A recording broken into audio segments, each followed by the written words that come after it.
यहाँ उपस्थित तमाम विद्वान शिक्षकों और सभी प्यारे साथियों को सुप्रभात। सर्वप्रथम शिक्षक दिवस की हार्दिक शुभकामनाएं। शिक्षक दिवस के शुभ अवसर पर मुझे 2 शब्द बोलने का मौका दिया गया, इसके लिए मैं आभार व्यक्त करता हूँ। जैसा कि हम सभी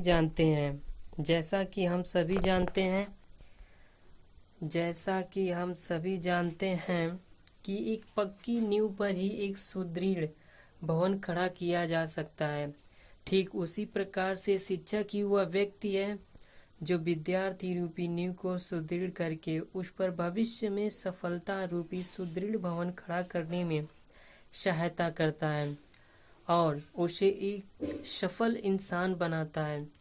अतः प्रत्येक विद्यार्थियों के जीवन में शिक्षक एक महत्वपूर्ण भूमिका रखता है, इसलिए उसका सम्मान बहुत ही आवश्यक है।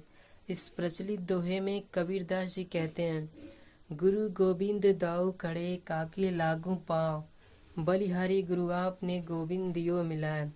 इस प्रचलित दोहे में महाकवि कबीरदास जी कहते हैं कि जब आपके सामने गुरु और भगवान दोनों ही खड़े हों तो आप सर्वप्रथम किसे प्रणाम करेंगे? गुरु ही आपको गोविंद अर्थात भगवान तक पहुंचाने का मार्ग प्रशस्त करता है, अर्थात गुरु महान है और आपको अपने गुरु का ही वंदन सर्वप्रथम करना चाहिए। गुरु का महत्व ईश्वर से भी ऊपर दिया गया है।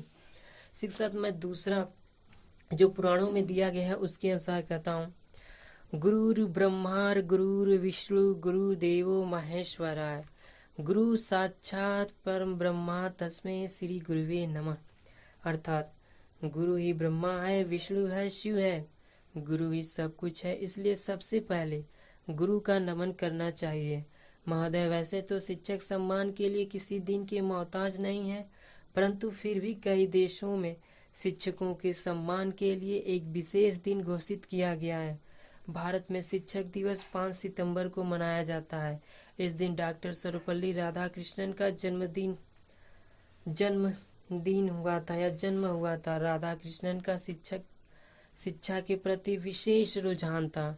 उनका मानना था कि बिना शिक्षा के व्यक्ति अपनी मंजिल तक नहीं पहुंच सकता। वे कहते थे, व्यक्ति के जीवन में शिक्षा का बहुत महत्व है।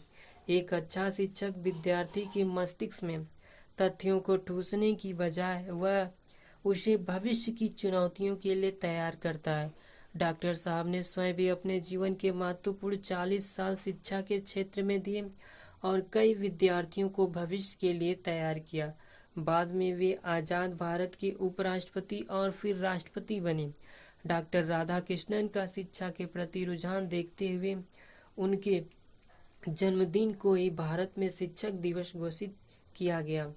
यह उनके और उनके द्वारा शिक्षा के क्षेत्र में दिए गए योगदान को देशवासियों का सबसे बड़ा सम्मान है। गुरु शिष्यों का संबंध गुरु शिष्य परंपरा भारत की संस्कृति का एक अहम और पवित्र हिस्सा है, जिसके कई स्वर्णिम उदाहरण इतिहास में दर्ज हैं। शिक्षक उस माली के समान है जो एक बगीचे को अलग अलग रूप रंग के फूलों से सजाता है। महोदय, मैं दिल से प्रणाम करता हूँ उन महान शिक्षकों को जो हमें जौहरी की तरह तराश कर हीरा बनाते हैं। ऐसे महान व्यक्तित्व वाले शिक्षकों के लिए मैं शब्दों से क्या बयां करूं। उनके लिए तो दुनिया का हर शब्द छोटा पड़ जाएगा। फिर भी उनके चरणों में 2 शब्द समर्पित करता हूँ। ना तारीफ के शब्दों की है उसको चाहत, ना महंगे उपहारों से होती है उसकी इबादत उसे मिलती है। तभी आत्म शांति जब फैलती है विश्व में शिष्य की क्रांति। किंतु इस कटु सत्य से हम मुख नहीं मोड़ सकते कि आज कई शिक्षक अपने ज्ञान की बोली लगाने लगे हैं। वर्तमान परिप्रेक्ष्य में देखें तो गुरु शिष्य की परंपरा कहीं न कहीं कलंकित हो रही है। आए दिन शिक्षकों द्वारा विद्यार्थियों एवं विद्यार्थियों द्वारा शिक्षकों के साथ दुर्व्यवहार की खबरें सुनने को मिलती हैं। विद्यार्थियों और शिक्षकों दोनों का ही दायित्व है कि वे इस महान परंपरा को बेहतर ढंग से समझें और एक अच्छे समाज के निर्माण में अपना सहयोग प्रदान करें। इसे देखकर हमारी संस्कृति की इस अमूल्य गुरु शिष्य परंपरा पर प्रश्न चिन्ह ना लगे। इसके लिए हम सभी को अपना दायित्व स्फूर्तिपूर्वक निभाना होगा। समय के अभाव में 2 पंक्तियां कहते हुए मैं अपनी वाणी को विराम देता हूँ। गणित के सवालों को आपने सुलझाया, विज्ञान का ज्ञान आपने समझाया, शिक्षक होने का हर फर्ज आपने निभाया। जय हिंद, जय भारत।